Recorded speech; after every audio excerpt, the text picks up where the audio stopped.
Hello, I am Antrus. This is Goodnight Moon Guides, and we are going to go over the crafting system for just a quick tutorial. So I've had a lot of guildies who have had just questions about how the crafting system works, how the different enchanted crests work.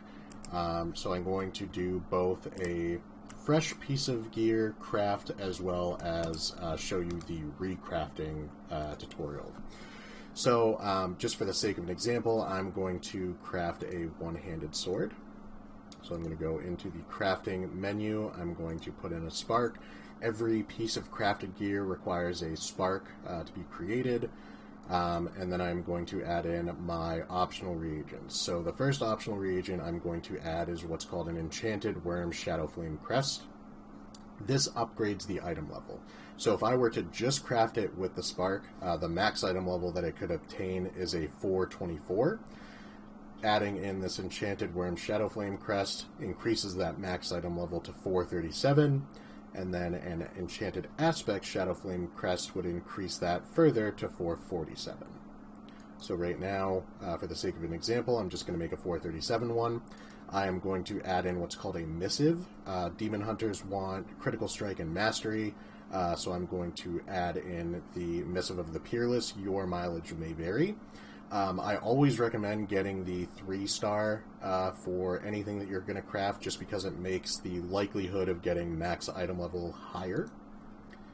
And then if I had an embellishment that I was going to add on, I would add it here. Weapons have a fairly limited pool of embellishments that they can have on them. Armor has a much wider pool.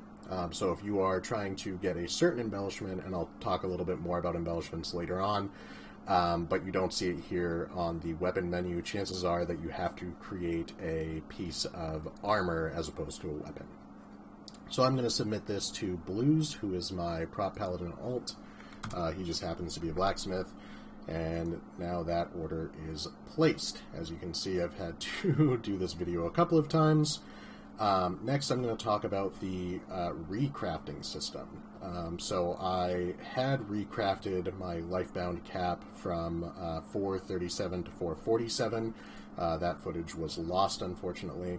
But as you can see here, they have this little menu. So recrafting gear always takes less raw materials than crafting a new item. That way you're not being punished for creating a lower item level piece to sort of get you by until you can get a max item level piece. So as you can see here, I put a Enchanted Aspect Shadow Flame Crest in, which sets the item level to 447 max. I have what's called a Toxified Armor Patch, which is another embellishment. Again, I'll get into that in a second. My Missive of the Peerless is there. And then this guy is not like a personal friend or anything like that, so I had to tip 15k for him to guarantee that I would get a rank 5. So if you go into my bags here you can see that I now have a rank 5 447 Lifebound cap. So, we will get into talking about embellishments. Each character can have 2 embellishments attached to them, as well as an interesting third embellishment that doesn't really count as one. For Demon Hunters specifically, they want me to have these Toxic Thorn foot wraps, which will shoot out thorns. If it hits an enemy, it does damage. If it hits an ally, it heals them. And then you can see that additional flavor text there that says, these effects are increased by 100% if you equip an item crafted with a Toxified Armor Patch. So we put that on. That's my first embellishment. My second embellishment is my Lifebound cap. You can also see where it has unique equipped embellished parentheses 2. That will if this was just a normal Lifebound cap, it wouldn't have that. That updates when you add the different embellishments. So it says this item is infused with the power of decay. That's just stating, hey, this armor piece has a toxic patch on it, and it counts as buffing my boots. Because I just recrafted this, it doesn't match my transmog. That's okay. And the next one that I have is my Primal Molten Warglaive. So as you can see, That's already 447, and it has increases duration of well-fed bonuses from Dragon Isle meals by 100%. So I'm going to eat this food as I talk to you. You'll see up here that it'll give me a food buff that lasts 1 hour. So that is a 60-minute well-fed food buff. I then equip my Primal Molten Warglaive that is embellished with an alchemical pocket, and that will update to 2 hours here in just a second. I'm going to put my other weapon on. Well, hopefully it updates. It updated last time. In the meantime, one really important thing to note is that a lot of people thought that the engineering bracers counted as an embellished piece. They do not. So, for example, demon hunters do not get a battle res naturally. I have given myself a battle res by crafting these engineering bracers and putting in the battle res item. It doesn't count as embellishment. As you can see, it doesn't state anywhere unique, equipped, embellished to. So anybody who doesn't have a battle res, I would highly recommend looking into, just so that you can be that much more flexible, both in keys as well as raid content. The other interesting thing about the engineering bracers is instead of missives, they have what's called gears, and those gears only give one stat. So my best stat is critical strike, and as you can see, I have 470 critical strike on that one item. So if you have a tune that is very focused on one stat, I know Ogvokers, for example, really love Mastery, I believe it is. This is a great pickup for those kinds of things.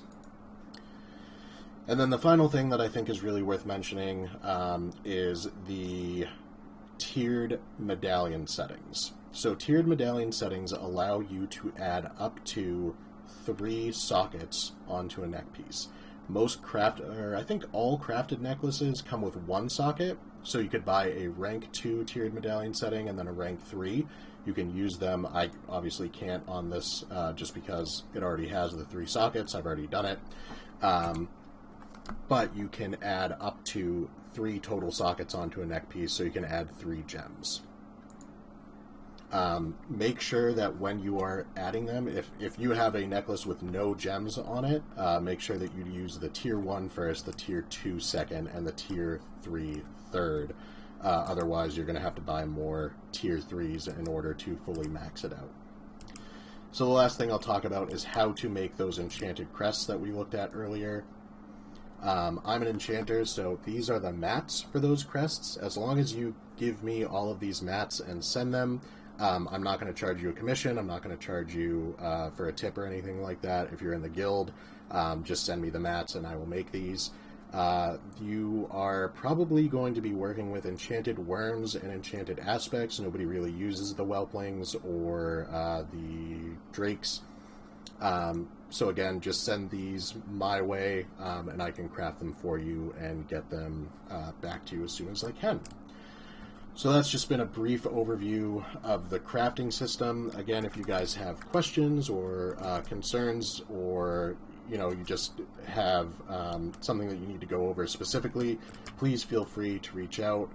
If I do not know the answer myself, I should at the very least be able to point you in the right direction.